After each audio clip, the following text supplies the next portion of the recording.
시청자 여러분 안녕하십니까? VOA 뉴스투데이 시작합니다.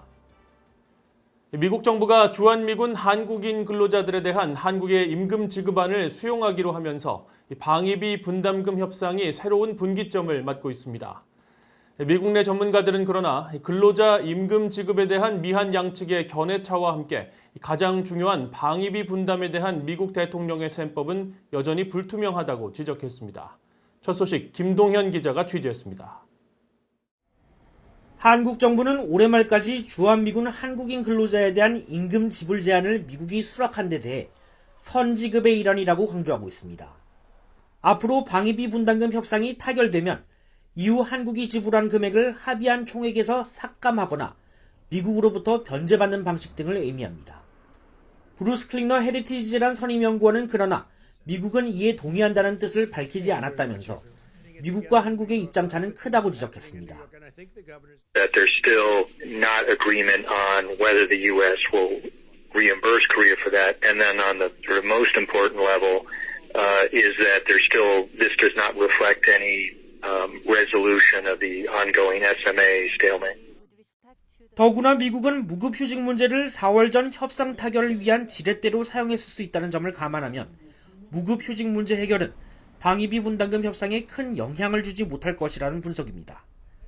전문가들은 또 신종 코로나 바이러스 대응과 11월 대선 등 미국 내 문제가 산적한 상황에서 협상 시한 기반 동력은 사라져 협상이 장기화될 수 있다고 내다봤습니다. 월러스 그렉슨 전 국방부 동아태 차관보도 방위비 분담금 문제는 현재 미국 내에서 관심이 큰 사안이 아니라면서 여전히 협상 타결 전망은 불투명하며 오히려 미국 국내 정치의 불안정성이 타결을 어렵게 만들 수 있다고 지적했습니다. Trump has famously talked about withdrawing forces from Korea in the past, and given the unsettled mood in American politics lately and the need to change the subject, we may do something very damaging here. 반면에 미국 국방부의 한국 제안 수용은 미국 측 실무진이 대통령을 설득시키기 위한 하나의 방편으로 활용할 수 있다는 분석도 나옵니다.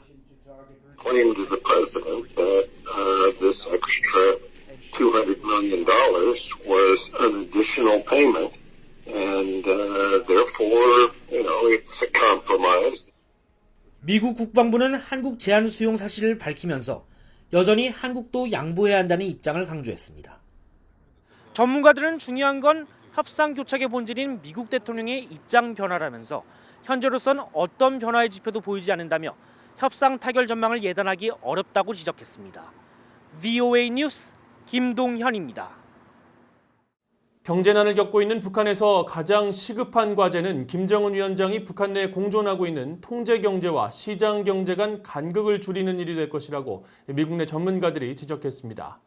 특히 북한이 자본주의식 시장경제를 억제하려고 할 경우 오히려 불안정한 상황에 직면하게 될 것으로 진단했습니다. 김영교 기자가 보도합니다. 앤드류 여 미국 가톨릭대학 정치학 교수는 최근 논문을 통해 북한 체제에 대해 정권이 주입시키는 사상과 개인이 가지는 사상의 격차가 커지고 있다고 진단했습니다. 또 김정은 위원장은 그 격차를 줄이기 위한 일환으로 정권 중심의 기존 통제 경제와 장마당 중심으로 커지고 있는 시장 경제 사이에 간극을 줄이려고 할 것이라고 분석했습니다. Some say it's like 70%, some say it's 90%, but many North Koreans are participating in some form of market activity. Because you can't make a living, you can't survive just on what the government provides. So people have to make money by some other means.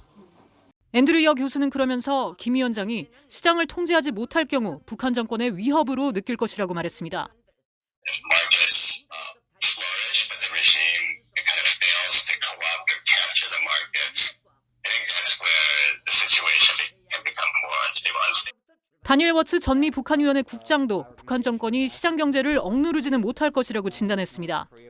북한은 지난 2009년 화폐 개혁 등을 통해 시장을 통제하려고 했지만 그런 조치들은 실패했다는 겁니다. I don't think that North Korea's moving to entirely roll back the Jangmadang or markets or to totally reinstitute central planning. That's been tried before and has essentially failed pretty badly. 미국에서 북한 인권 활동을 하는 백지은 전 하버드대학 벨퍼센터 연구원 역시 시장 통제 노력은 성과를 거두긴 어려울 것으로 예상했습니다. 특히 시장 경제는 젊은 세대를 중심으로 서서히 북한 경제 체제에 대한 인식 변화를 만들고 있다고 강조했습니다. It'll be difficult for Kim Jong-un and the regime to reconcile the ideological differences between what the regime is set out to do versus what the de facto operating principles are, what market principles are. So. 앞서 브래드리 뱁슨 전 세계은행 고문도 최근 북한 전문 매체 38뉴스 기고문을 통해 김정은 위원장이 지난해 말 노농당 전원회의에서 시장 경제 역할을 사실상 인정했다면서 그 역시 북한 내 시장 경제가 국가 경제 관리에 제대로 통합되지 못했다는 것을 알고 있을 것이라고 지적했습니다. VOA 뉴스 김현경입니다. 미 국토안보부 산하 사이버안보국의 크리스 크랩스 국장은 오는 11월 미국 대선을 겨냥한 러시아와 중국, 북한 등의 사이버 개입을 우려했습니다. 크랩스 국장은 지난 2일 미국 CBS 방송과의 인터뷰에서 미국 대선을 겨냥해 선거 기반 시설에 대한 기술적 공격과 민감한 정보 취득, 대중 신뢰 하락 등을 위한 사이버 개입이 우려된다며 이들 국가들을 지목했습니다. 크랩스 국장은 또 신종 코로나 바이러스 백신 개발 연구기관들에 대한 사이버 공격과 관련한 질문에는 랜섬웨어 공격은 파괴적이고 공격을 받는 단체들은 오프라인 공간에서도 영향을 받게 돼 있다면서 이 같은 위협을 차단할 수 있도록 여러 분야에서 랜섬웨어 대응에 초점을 맞추고 있다고 말했습니다. 중국과 러시아가 60개 이상의 기관 등에 대한 대북 제재 지정을 막았다고 유엔 관계자가 밝혔습니다. 익명을 요구한 유엔 주재 외교관은 3일 VOA에 현재 대북제재위원회에서 선박과 기관, 개인 등에 대한 여러 대북제재 지정이 검토되고 있지만 중국과 러시아는 시한이 만료될 때까지 계속 이를 연장하고 있다며 이같이 밝혔습니다. 이어 중국과 러시아는 인도주의 관련 사안을 제외한 안보리 대북제재위원회 전문가 패널의 모든 권고사항을 막았다면서 지난 2년간 중국과 러시아가 막은 제재 지정 제한은 60건이 넘는다고 강조했습니다.